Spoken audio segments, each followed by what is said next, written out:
Oke, baiklah pemirsa, hari ini saya ada di satu hotel yang bisa dikatakan hotelnya cukup terkenal dan kalau nggak salah hotelnya ini hotel terbesar di Kota Medan dan bersama saya sekarang ada ya hambanya. Ya, kita semua harus hamba lah ya. Nggak harus pendeta tuh. Hamba ya, Enggak karena hamba saudara. ini ya maksudnya hamba Tuhan maksudnya kita ya hidup kita berdasarkan firman Tuhan kita melakukan firman Tuhan. Iya, Nah, setiap orang yang melakukan menuruti perintah Tuhan, mereka adalah hamba Tuhan. Banyak orang hanya berpikir hamba Tuhan itu harus pendeta.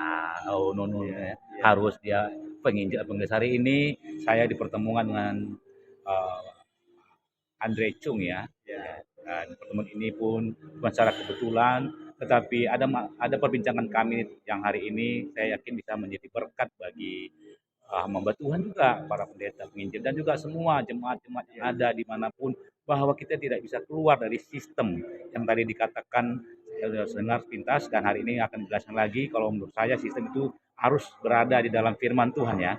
Boleh kira-kira apa yang perlu diketahui supaya kita jangan keluar dari doktrin atau pengajaran yang keluar daripada garis-garis besar. Kalau negara kita ada GBHN, kalau kita umat Kristen, orang percaya itu adalah kita firman Tuhan Alkitab. Boleh sedikit sampaikan. Nah, Ko Andre Chung, oh ya, ya singkat waktu. ya, sebelumnya selamat pagi, terima kasih sudah Tuhan sudah mempertemukan kita, Pak. Amin. Ya, eh, dari obrolan santai-santai kita itu Iya. bicara sekilas bicara tentang pendalaman teologi. Saya sendiri tidak sekolah teologi, Pak. Ya, Oh iya. ya, jadi sedikit banyak belajar sedikit aja. Mengenai tadi soal yang kita sempat bahas sedikit tuh Iya. mengenai eh, teologi sistematika. Teologi sistematika, teologi sistematika itu penting. Maksudnya penting itu supaya kita di dalam menafsirkan Iya. ayat Alkitab itu tidak sembarangan. Betul. Ya, jadi setiap pengkhotbah itu seringkali kan menemukan pengalaman pribadi, kemudian menerjemahkannya di dalam khotbah. Seringkali isi khotbah, isi ayat yang sama bisa berubah-berubah tafsiran. Nah, dengan adanya sistem sistematika teologi tadi itu sangat membantu supaya itu isi khotbah kita itu tidak lari kemana-mana. Contoh misalkan seperti yang tadi saya sudah pernah bahas, kalau apabila kita khotbah di minggu pertama itu punya pendapat oh itu bagus dan benar. Kemudian minggu ketujuh orang dengar oh itu juga bagus dan benar. Lalu minggu ke 30 bagus dan benar. Nah, sampai minggu ke 52 dalam sepanjang setahun itu ada 52 minggu, 52 isi khotbah di mana masing-masing khotbah per setiap hari Minggu itu terkesan benar, tapi ada kalanya kalau minggu tertentu, misal minggu ke-7 ternyata bentur isi khotbahnya dengan minggu ke-42 contohnya. Iya. Nah, di situ udah kedapatan bahwa sebenarnya isi khotbah itu ada yang salah. Meskipun secara per minggunya itu terkesan benar. Iya. Nah, apabila kita melihat tarik gambar besarnya, berarti ketika kita menemukan ada yang salah, nah disitulah namanya fungsi dari teologi sistematika itu untuk supaya kita itu tidak lari kemana-mana. Seperti itu, Pak. Iya, nah jadi benar sekali. Saya juga sangat setuju dengan apa yang disampaikan oleh saudara saya ini Andrew Chung.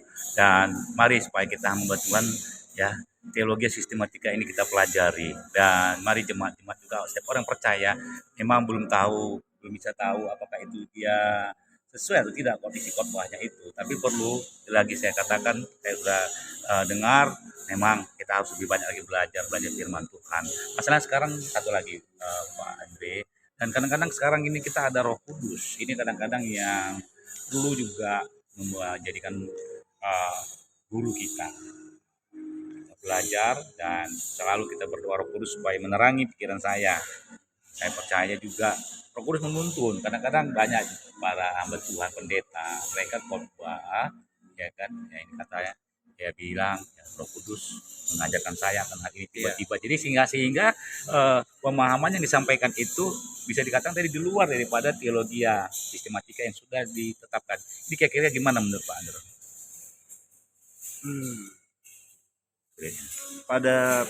Pada dasarnya menurut saya salah satu eh, salah satu apa yang telah ditulis di dalam Alkitab mengenai Roh Kudus, roh itu membawa kita kepada ketertiban. Ketertiban, ya. Oh iya, ya. Jadi roh itu tertib. Ya, makanya di dalam Paulus mengatakan di dalam sebuah jemaat, ketika kita di dalam pertemuan jemaat itu kita harus tertib. Ya, walaupun masing-masing sudah dikarunia Roh Kudus.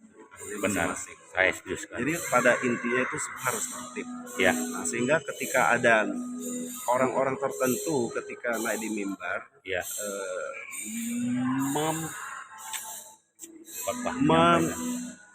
Membawa nama Tuhan ya, dengan mengatakan Roh Kudus memberitakan kepada saya, Tuhan berkata kepada saya, itu sebenarnya dia sedang meminjam otoritas Tuhan untuk berkata-kata. Mungkin memang kata-katanya itu betul. Mungkin betul. Ada juga yang mungkin sebenarnya penafsiran dia pribadi. Iya, benar-benar. Penafsiran pribadi dengan meminjam otoritas daripada Tuhan, para jemaat itu lebih gampang percaya. Nah, intinya adalah kita kembali kepada apa yang diajarkan Tuhan. Betul. Apa yang dikhotbahkan ya mestinya benar-benar kita sama-sama itu belajar di dalam Alkitab. Seperti itu, Pak. Ya, benar sekali. Jadi mari supaya kita hari ini dimanapun setiap pemirsa yang menyaksikan tayangan video kami ini, perbincangan saya dengan Bapak Andre Chung, boleh kita mengetahui bahwa roh yang dari Tuhan itu adalah roh yang tertib, roh yang tertib, dan tidak akan ada pemisahan, tidak akan ada penyimpangan terjadi dari apa yang dituliskan dalam firman Tuhan.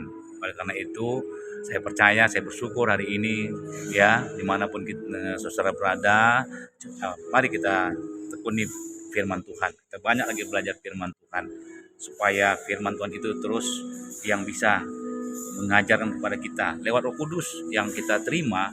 Nah, firman Tuhan yang kita baca itu bisa kita pahami Pak kita bisa mengerti.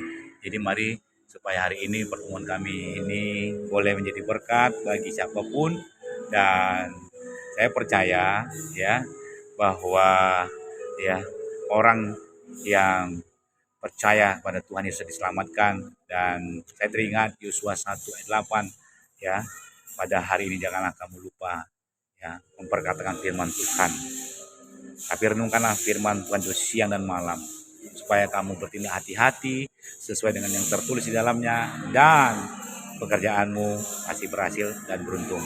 Saya percaya dimanapun kau berada juga Pak Andre, pasti karena kita bertemu pun bukan secara kebetulan, dan dalam pertemuan ini kita bicara firman Tuhan Pak pasti segala usaha, upaya, pekerjaan Pak Andre berhasil dan beruntung, amin.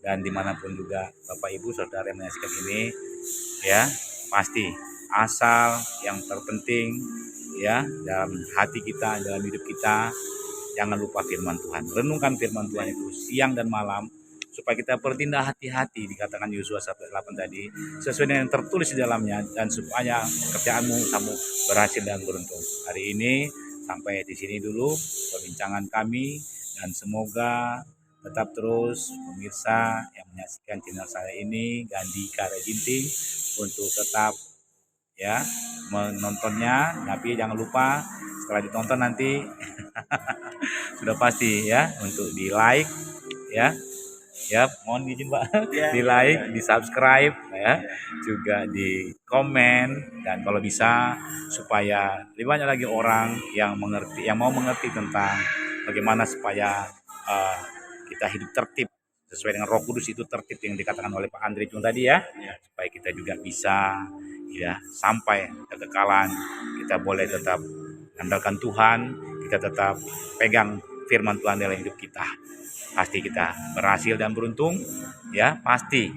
apapun usaha yang kita lakukan, jikalau Tuhan memberkati, maka pasti pasti Tuhan pasti memberkati.